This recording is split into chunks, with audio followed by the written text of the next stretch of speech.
You're watching Past the Wire TV.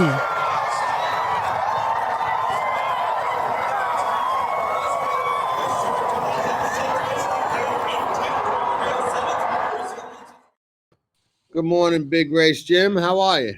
Hey, John, I'm doing really good. Really good. How are you? I'm good. How's everything up there at beautiful Saratoga Springs? Is the electricity in the air as of yet? Maybe for me, I don't know. It's a little quiet here on the Oklahoma training track this morning, to be honest. Perfect weather. I mean, a little light breeze, barely any clouds in the sky. There's a big set out for Chad Brown just behind me a few moments ago. Christophe Clement had a handful of workers on the track this morning, along with some Pletchers and some Belmonts as well. So the track is active, but I'm probably one of maybe 10 other people here just looking down the stretch here. Well, that's going to change pretty quickly. Yeah, I would imagine. for sure. I would imagine they start filling up over the next couple of days. Yeah. I think with racing wrapping up at Aqueduct tomorrow, before everything shifts up here, I imagine come Tuesday, there'll be a little bit more of a buzz and a little bit more traffic back here for sure. Yeah, it's going to be interesting for the barns, and I guess it's almost really a little bit of a hardship for them. Ship up for the festival, and then kind of have to go back downstate and race a couple of weeks, and then back upstate for the regular Saratoga meet. But it is what it is. Yeah, we'll see how the racing office plays that, I guess, with the different conditions during the 4 days up here, and then we'll see how many of them wheel back and run downstate before they move back up here. But we'll see how they handle that. Right. A lot happening in the lead up to the Belmont Stakes. Not so much in the undercard races, but in the big race itself, we've got a lot of news, a lot of things that are happening. Let's talk about some of them as we start getting ready for the big dance. Yeah, I think the main news perhaps is the Kentucky Derby winner and the Kentucky Oaks winner are on site here. If you've been following Past the Wire TV, we checked in with Mystik Dan and trainer Ken McPeek. I believe it was Wednesday. He said that Mystik Dan was settling in nicely. He's been over the track here a couple times since then, I believe. And Ken McPeek told us that he may work Mystik Dan and Torpedo Anna over on the main track coming up on Saturday. So a little less than a week from now. And perhaps we may get a decision on both of them going to the Belmont Stakes or perhaps not before that. But I think that's what Ken McPeek said is kind of the next sort of stepping stone for those two. And he may work them in company coming up here in about 6 days. Now, let me ask you this. Do you have any feeling for whether he's going to run Torpedo Anna in the Belmont? Because I do. I'm just curious if you do as well.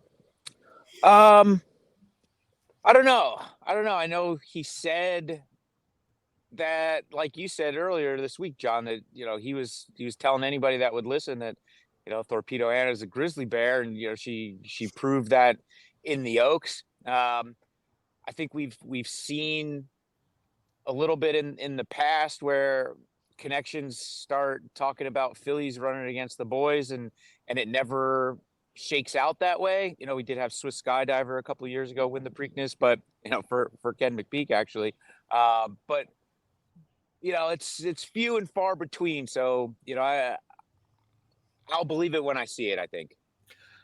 I got a little different take on it, and maybe it's because Swiss Skydiver was Ken, but I got a feeling she's going to show up and run. I really do. Just no background knowledge, just a gut feeling that he's going to throw her in there. Yeah, we'll see how that.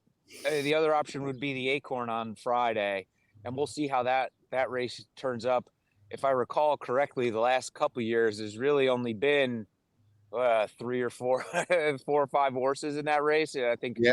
what was it, 2 years ago that, Echo Zulu scratched while she was going to the gate, and that left it a 3 or 4 horse race. So, could be an easy grade 1 check for her if that turns up to be, a relatively lightly attended race like it has been the last couple of years. So, that might play a role in it too, I would think. Yeah, it would also be interesting because it would give, I guess, Brian and Ken a decision to make about where Brian lands for the Belmont. Does he stick with the Derby winner and the Preakness runner up, or does he run? Does he stick with the highly regarded Grizzly Bear Oaks winner in Torpedo Anna? Yeah, I mean that would be an interesting sort of dynamic, I guess. I didn't even think of that. It'd be interesting to see how that shakes out should they both go to the Belmont. But I guess we'll probably find out here, within the next week, I would think. Right now, I know we're going to talk a little bit about works in a different segment, but Todd's pointing 4 to the Belmont. Yeah, the Naira communications notes from yesterday or 2 days ago, perhaps Friday, I think, after Fierceness and Mindframe worked together over the Oklahoma training track here. Pletcher is talking about potentially entering 4 in the Belmont with Fierceness, possibly Mindframe. Protective is another question mark. And then Antiquarian is definitely in after winning the Peter Pan down at Aqueduct about a week and a half ago or so. So potentially 4 in for Pletcher, who's won the Belmont Stakes seemingly more often than not in the last 10 or 15 years. Yeah, and of the 4, the one that intrigues me the most, I guess, is also the most lightly raced of the quartet, and that would be Mindframe. Yeah. Like you said, we'll talk about some of the workouts here coming up in a little bit more detail. But by all accounts, Mindframe outworked Fierceness on Friday here, which is surprising because Fierceness hasn't he always been a decent horse in the morning? I think that's what everybody would say about him, in the lead up to some of the Derby preps earlier this year. So I guess to see that was a bit surprising. And yeah, I think Mindframe got a 99 Beyer speed figure in his last race, going a mile and a 16th, I believe. So not a terribly tall ask to stretch out a little bit further at the mile and a quarter that we're going to see in the Belmont. And like we've seen too over the last couple of years, these lightly raced horses popping up and winning these big races. Mage won the Derby with only a couple of races under his belt. And there's a couple others too that are prime examples of that. So I'm with you. If I had to pick one of those 4 to put some money on, if they all went into the Belmont Stakes, Mindframe out of those 4 would definitely be my choice. Now, I'll say something else. You see so many bad takes on social media about things, and people have very, very short memories. And one of the things I saw after the work the other day, and we'll talk more about the work, but this really is a side note to that.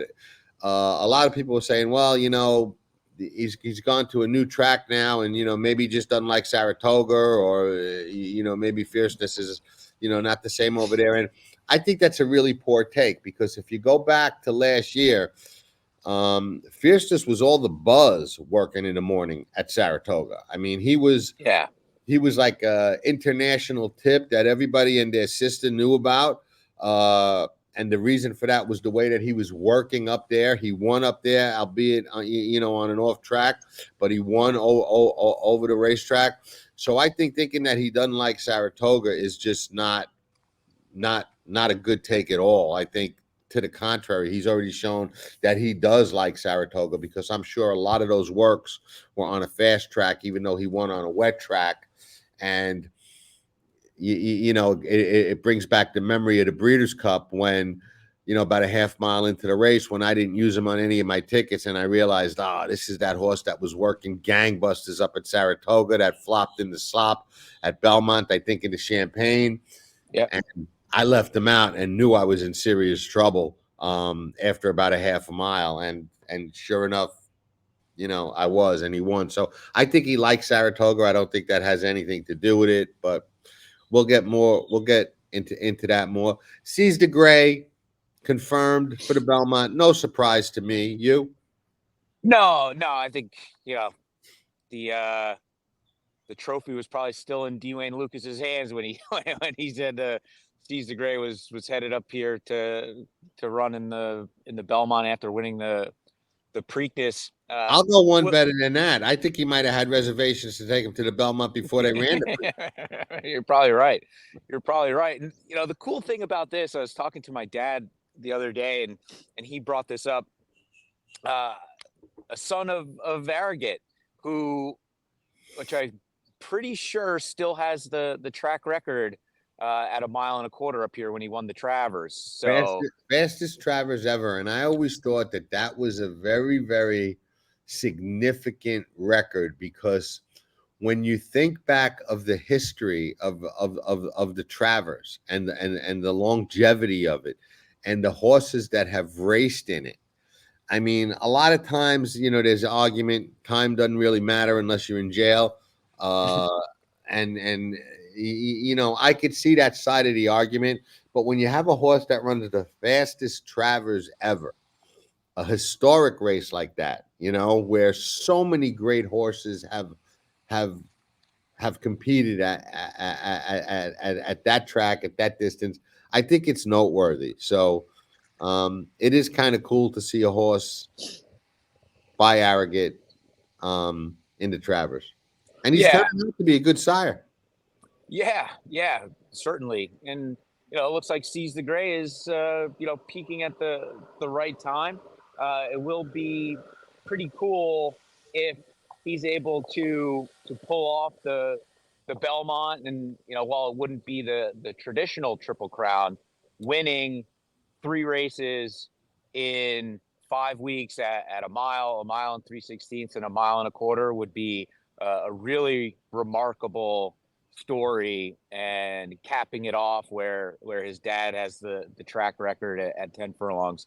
I think would just be a nice little cherry on top for what would be a pretty neat Triple Crown season for horse racing. Definitely. And talking about bad takes, I'll throw one of my own out there.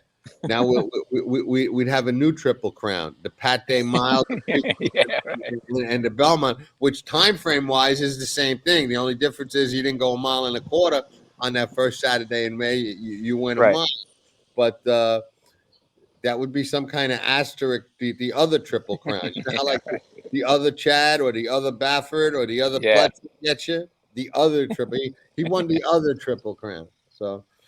That would be interesting. Now, next to last on our list, Tuscan Gold, still a possibility for the Belmont. No final word yet, and that'll lead into the next thing we'll talk a little bit about. But no final word yet on Tuscan Gold for the Belmont. What's your gut feeling? And you spoke to Chad.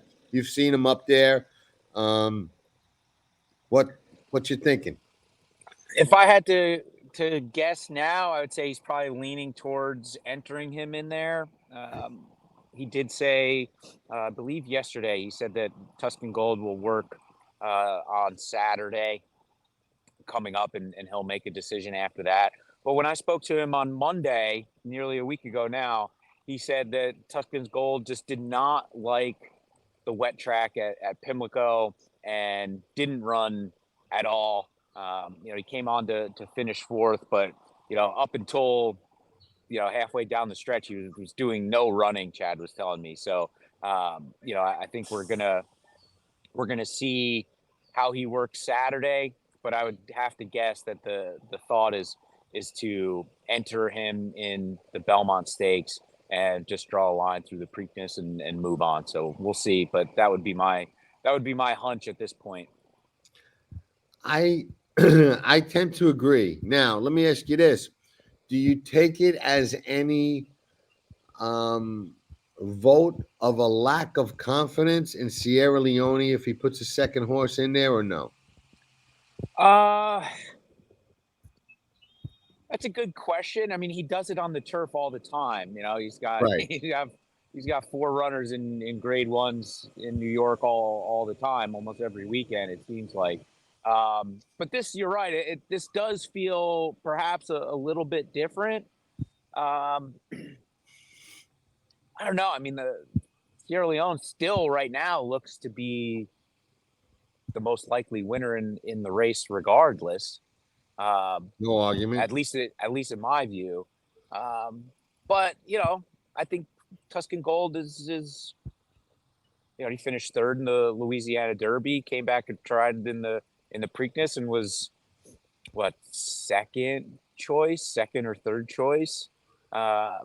So you know, I think there's a lot to like about him, and he just did no running. So you know, I think he deserves another shot, and I don't think putting both of them in there is any knock on one or the other.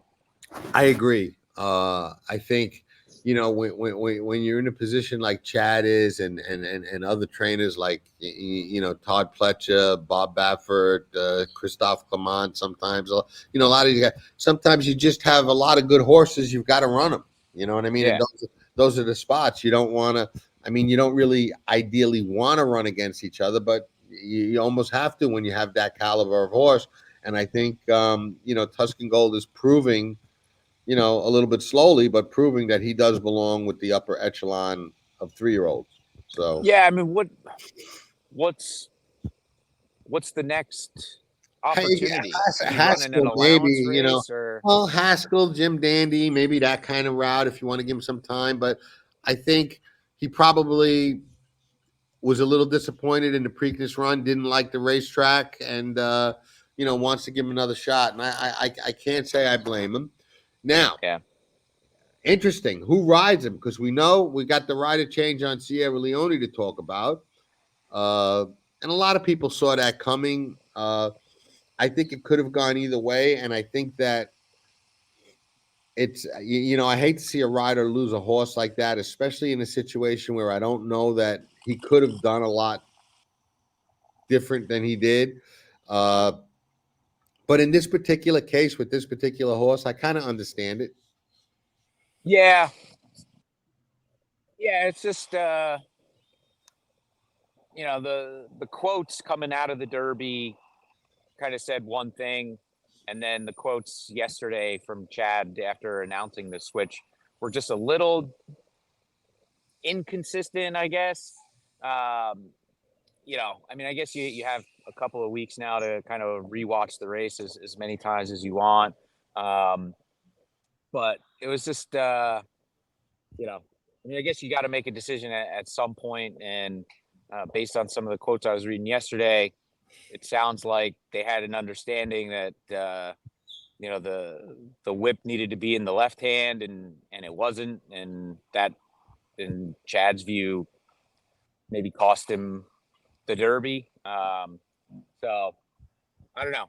This seemed like perhaps this decision was in the back of his mind, and you got to make it at some point. But you know, it would have been you know, perhaps better to come, you know, 2 weeks ago rather than 2 weeks before the Belmont. I don't know.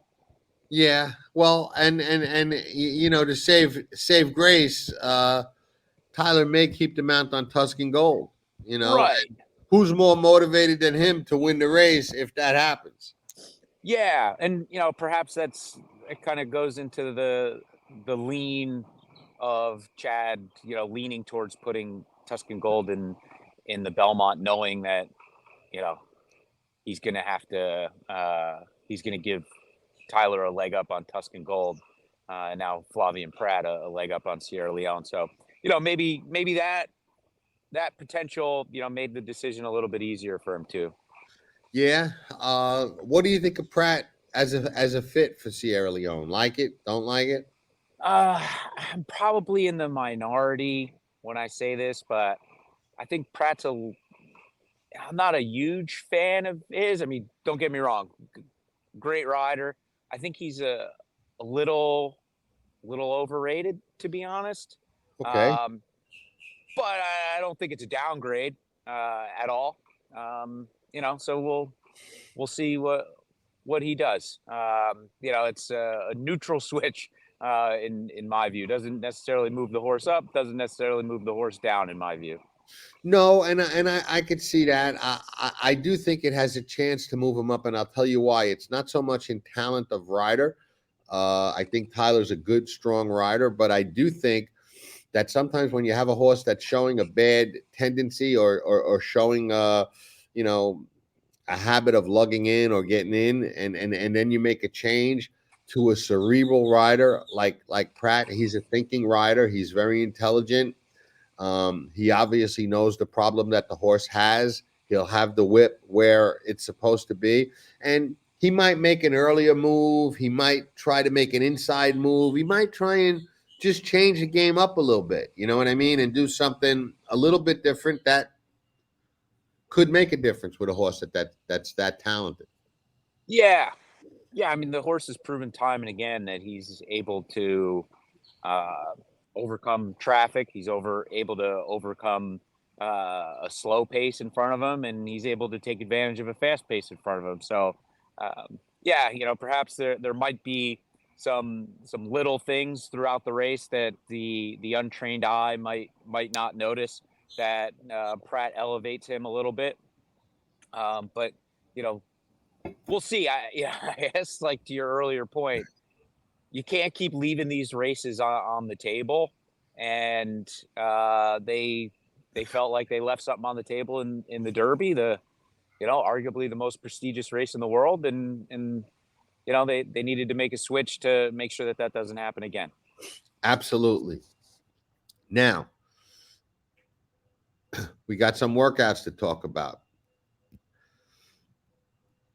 Yeah, so Sierra Leone, like we've been talking about, he breezed up here yesterday, 5 furlongs in 102 and change.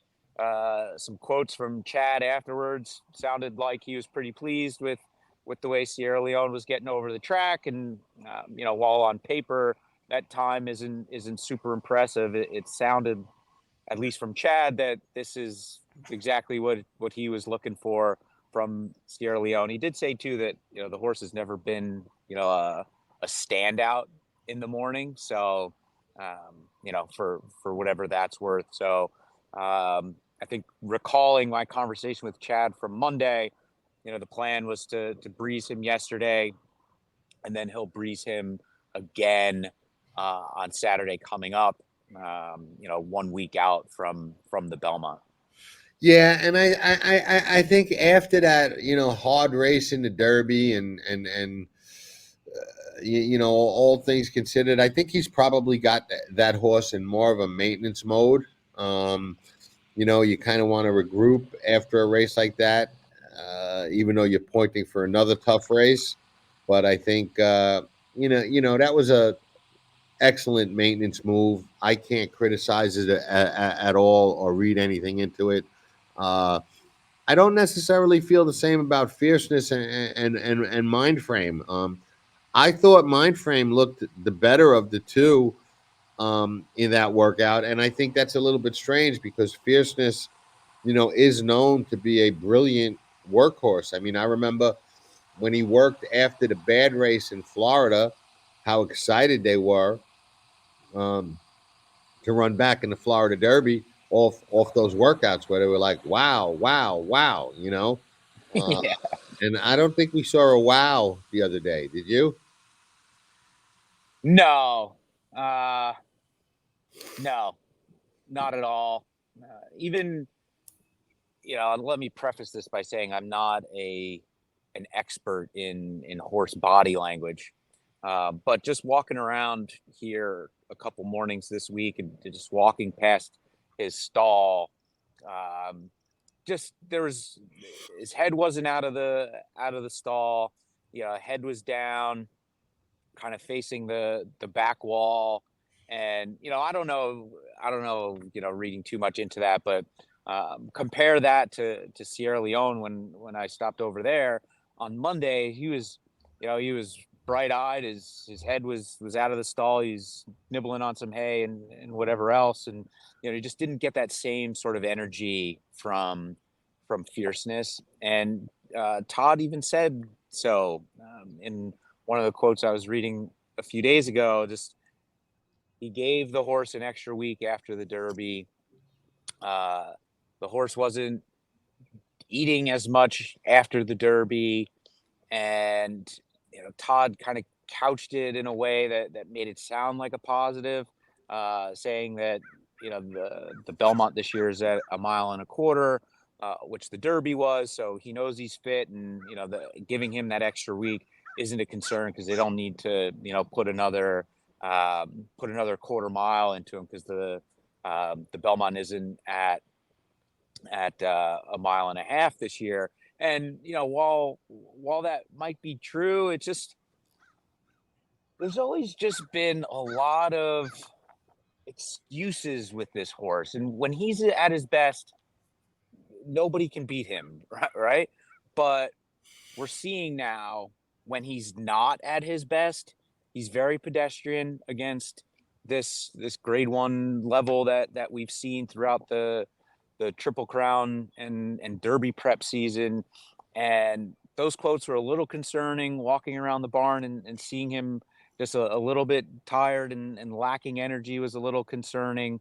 I don't think that the Belmont is going to shape up to be as fast of a pace as we saw in the Derby, but by all accounts, it's looking like it's going to be a pretty full field. So it's not like he's going to be running out there with just 6 or 7 other horses. There might be 10 plus horses for him to contend with, and we've seen that perhaps he doesn't necessarily like to be around a lot of other horses. And the workout on Friday, he got outworked by Mindframe. Let's just call it what it is.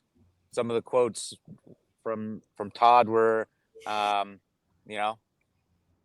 nice as you could put it, kind of full of excuses. So I'm not exactly thrilled with how he's coming into the race. To be Yeah, sure. I agree. A couple things I'll add is, first and foremost, Mindframe is no slouch. Okay, so Right. I don't think it's a terrible disgrace to be outworked by Mindframe. He could wind up the best of all these 3-year-olds for all we knew. His 2 starts were extremely impressive. Yeah. And I've seen over the years, and I go back a long way in this game, so many times I've seen jockeys opt for the wrong horse. Okay, I mean, Bill Shoemaker could have rode Hill Rise or Northern Dancer, rode Hill Rise the favorite, Northern Dancer. We know what happened. It goes way back. There's dozens and dozens of those. Trainers have thought, this horse was the star of the barn, and a couple of months later, it's another horse that's the star of the barn. So everybody thought, Mike Rapoli included, that Fierceness was the one. Maybe Mindframe's the one. Who knows? These horses got to prove it on the racetrack. But what still glares out at me about Fierceness, and it's one of the reasons why I bet against him with both hands and didn't even fear him in the Kentucky Derby. He's inconsistent. I don't think great horses are inconsistent. He's never run 2 races good. Now he is on a good cycle now because he's coming off a flop. So, I was thinking maybe if he's the only speed in the Belmont, he would be one to consider. But like you, I don't like the way thus far he's coming into the race. We know he wears that Equilox around his hooves to help him with those hoof problems. Could that be starting to wear on him after a hard race like the Derby? These are all questions that I have. And last, and in my opinion, the most important thing is, he's yet to win a race, not only not 2 in a row, but he's yet to win a race where he's had any adversity or things didn't go absolutely perfect for him. And I don't know that the Belmont is going to be that kind of race because, it's not 1.5 miles. where things get to kind of relax and unfold. It's a mile and a quarter like the Derby. It's going to be a little bit more of a riders race and trip race than the mile and a half would be. I'm leaning to being against him again very strongly thus far. Yeah, I agree with you. I think from a wagering standpoint, it benefit I people hope he like us. runs. I Yeah, hope he yeah. runs for that reason. But let me tell you something else. I will not be surprised at all if fierceness is not in the gate for the Belmont Stakes. Yeah, I wouldn't be shocked by that either. It's just like I was saying earlier. I think just walking around, and I don't know one way or the other, but after that workout, just kind of seeing his energy levels on Monday, I agree. I would not be surprised if he didn't run in the Belmont. Maybe they run him shorter. I don't know, but Rapoli may make him run him, so you never know. yeah, you never know. I mean, this is like, I was talking to my brother about this the other day. It's just like another classic sort of Rapoli, Pletcher sort of. We saw the same thing with Forte last year. Right. Like 2-year-old champion running gangbusters through the the Triple Crown preps, the Kentucky Derby preps, and doesn't run in the Derby, but he finished what, third, fourth in the Belmont. Right. Won the Jim Dandy, and then finished like whatever, fourth in the Travers or whatever it was, and then that was it. I don't know. I just get the sense that we're kind of shaping up for a similar sort of story with fierceness. Yeah, and the funny thing is, Forte was nowhere near as brilliant as Fierceness is when he's firing his best shot, but he was certainly more of a fighter. For sure. He would lay it down and dig in and get into a fight where Fierceness has yet to show that. Now, Antiquarian, loved him into Peter Pan. He was a tracking trips special. Loved him. He won.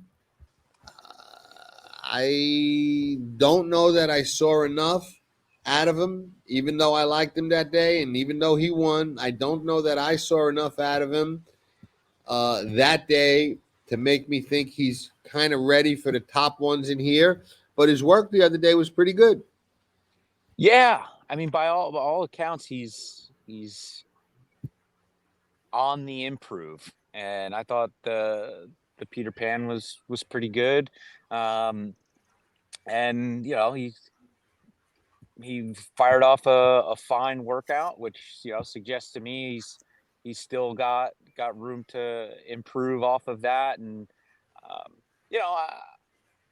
is he going to be a top contender in the Belmont? Probably not, but I don't think he's just a total afterthought either. Especially for someone like Todd Pletcher, who wins this race often and knows how to prepare horses for this race, and for Saratoga in general. So like I said, not a top contender, but certainly one that I wouldn't be just totally glossing over, just given the pathway to the Belmont. We've seen a couple of Peter Pan winners win the Belmont in recent years. Wasn't it even last year that Arcangelo went that route, and didn't Tonalist go that route too? Absolutely. No, absolutely. I mean, that was about a decade ago now, but yeah, no, there's been plenty of them. Coastal, I'll take you way back. Coastal, beat Spectacular Bid coming off the Peter Pan, and I remember that. We know why. When I remembered him like that, you know why, right? yeah. Coastal up the rail with Ruben Hernandez, but there were two horses that I didn't like the way they got over the racetrack leading into the Derby. One was Forever Young, who really humbled me and ran a huge race, running second. So I was wrong about how he got over the racetrack. Well, I don't think I was wrong. I still don't like how he got over the racetrack. It just didn't matter. Yeah. I didn't like Dornoch when I saw him in Florida. I didn't like the way he was getting over the racetrack at Churchill Downs. Didn't really run that well, but maybe he's turning the corner, getting better. His work on Friday was good. Danny Gargan seems high on him again. Thoughts on Dornoch and his work? Yeah, I mean, this is Gargan's home base. He doesn't get talked about all that much. He's like, and I don't mean this in any sort of slight at all, but he's like, he's the guy that's winning all the races in Saratoga on Wednesdays and Thursdays, which you do quite well up here winning races during the week. It's just we don't often see him putting horses into these grade 1 races, but Dornoch's proven to be a quality horse for him. I didn't like him going into the Derby. I thought his bluegrass was very, very, very, very, very disappointing in my eyes. And then Gargan was pretty bullish on him going into the Derby, saying nobody's going to be faster than us, and blah blah blah. And the horse was like 12th going around the first turn. So I don't really know what to make of that and how the race shaped up for him.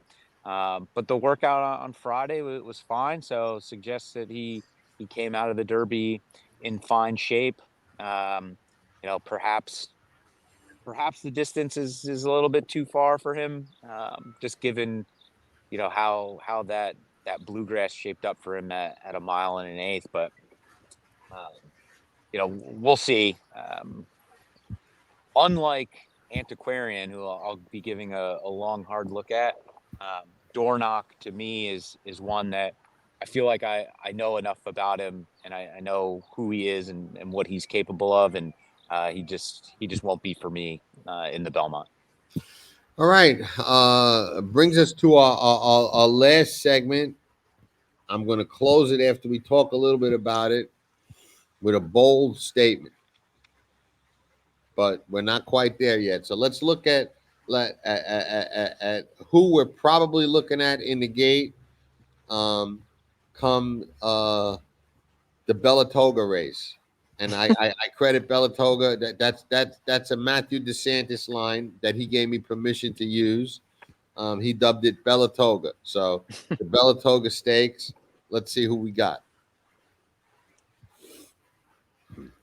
That would be a nice field if we got all of these. Yeah, I would like that. I think any more than 10 horses would be fantastic. I think what's the limit? 14. Yeah. Up here. So yeah. If I had to guess now, I'd say maybe we get 10 or 12. Well, I think there's there's 13 on that list. So so we'll see how that all shakes out. But I think just looking at this list, Sierra Leone is the standout in my opinion. Antiquarian is interesting. Honor Marie, very interesting. I thought I know I keep saying that because the name kind of trips me up, but he had a tough go of it in the Derby and was still able to finish in the top half of the field after getting banged around at the start and whatnot. So I believe he also worked out yesterday at Churchill Downs. So he's another one that I would look very closely at. Mind frame, like we talked about. And of course the Derby winner, Mystik Dan, and Torpedo Anna, like we talked about, who won the Kentucky Oaks. A lot of interesting sort of storylines with only half of the names that are on that list. So plenty of intrigue should all of those horses be entered. Now here's my my bold prediction, but I got to preface it a little bit. Okay, if Torpedo Anna and Tuscan Gold are not in the race, but everybody else that we saw on our list is in the race, which is very conceivable. Okay, I make the over under on lengths. Sierra Leone wins by 3. I think he blows them away, and we see the best race that this horse has in him. Okay, 3, maybe 4, maybe 5. Explodes, destroys him. Mind frame, picks up the pieces and runs second. Ice cold exacta, 2 weeks out. You heard it here first, but that's without Torpedo Anna and without Tuscan Gold in the race, because they're both potentially game changers. But they're both on the fence. So Yeah. conceivable that the field is, as I just said, if that happens, Sierra Leone blows them away under Flavian Pratt. Irad picks up the pieces for second on mind frame. Write it down. Don't worry about nothing. And the $2 exacta pays $12.50. That's okay if you got it for 2,000 Yeah, that's right. and you're closing the pick 5 and the pick 6. All right. Yeah. What are you gonna do? Yeah. I can't control the prices. You know, I'll go back to something that I always say, and some people agree, some people don't. It's all how you look at it. But there's no value in a losing wager. I never bet against my opinion. Like a lot of people won't bet, say, you know, that horse is too short, or he's the favorite, I don't like him. I'm not going to bet somebody I think is going to lose because the other horse is the favorite. I approach it differently.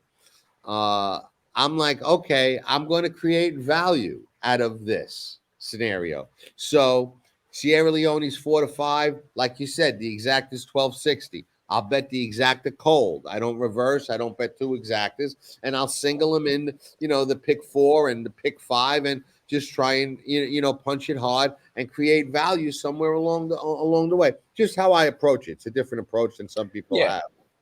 No, I agree. And I remember, 10, 12 years ago when I, started to, really pay attention and try and, handicap properly. And, you would see all of the arguments about trying to find value and, only betting in a way that maximizes value. And, to your point, the sort of opposite take is that, what value are you getting when you're not, cashing a ticket? So Zero.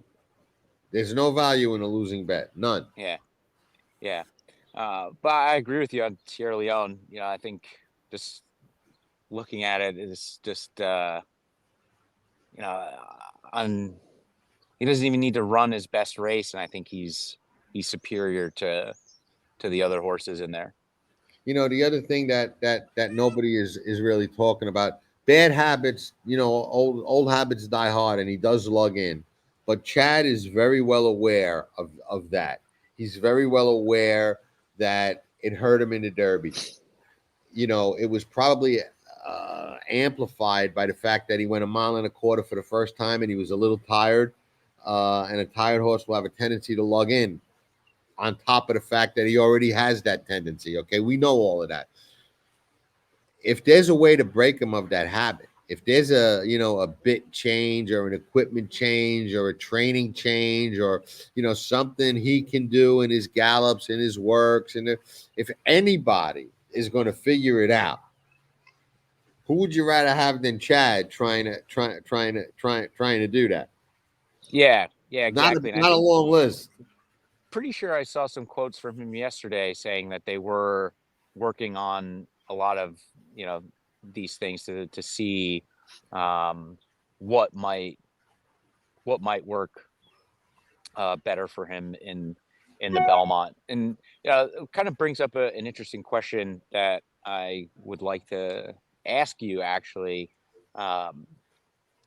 I was always under the impression that an equipment change going into a big race like that is a bit of a negative.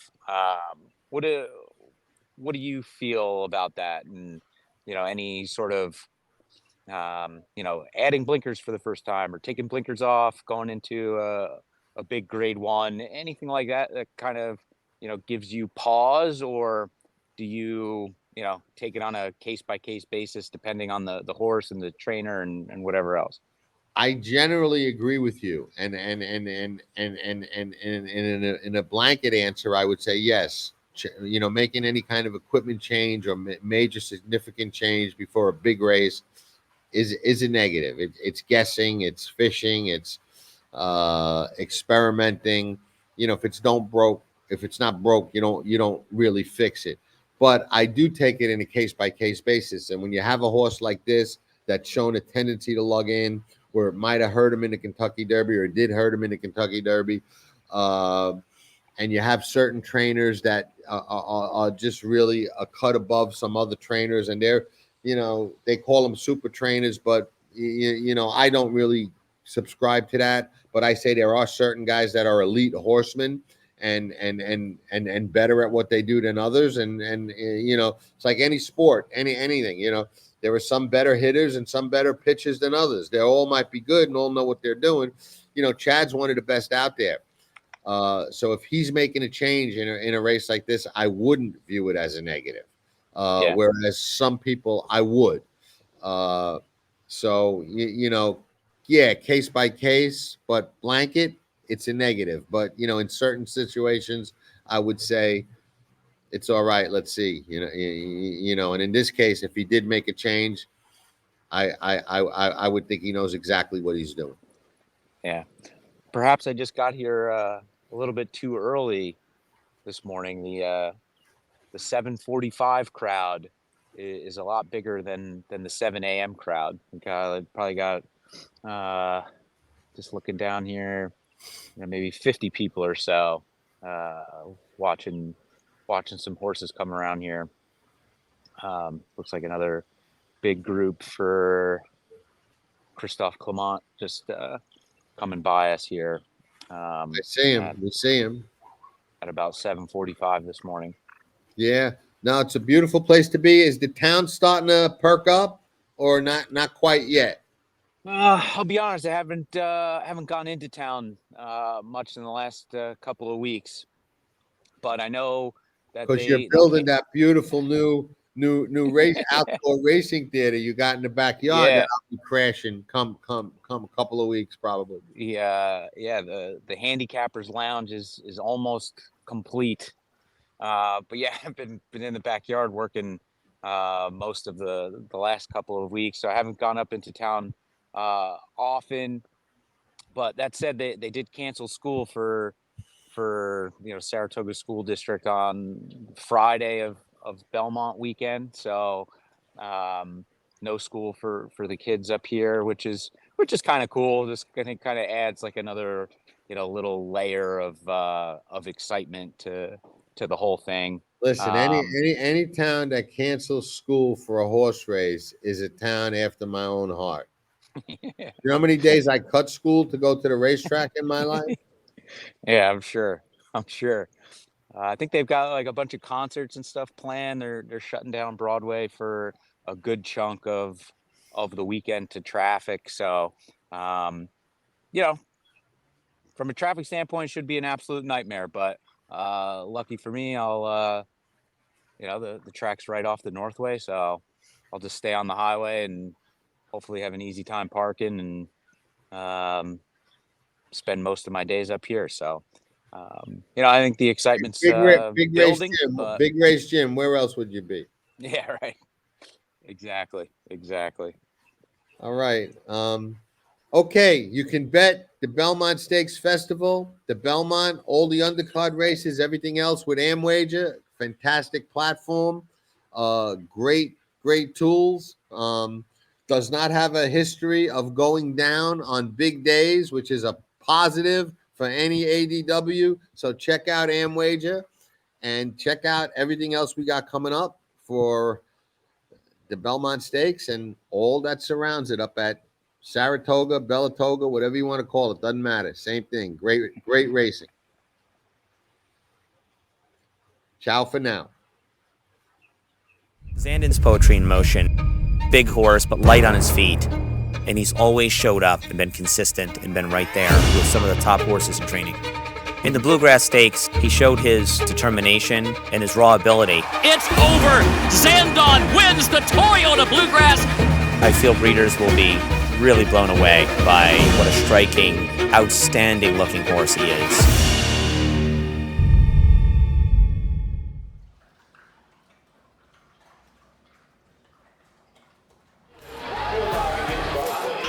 Nobody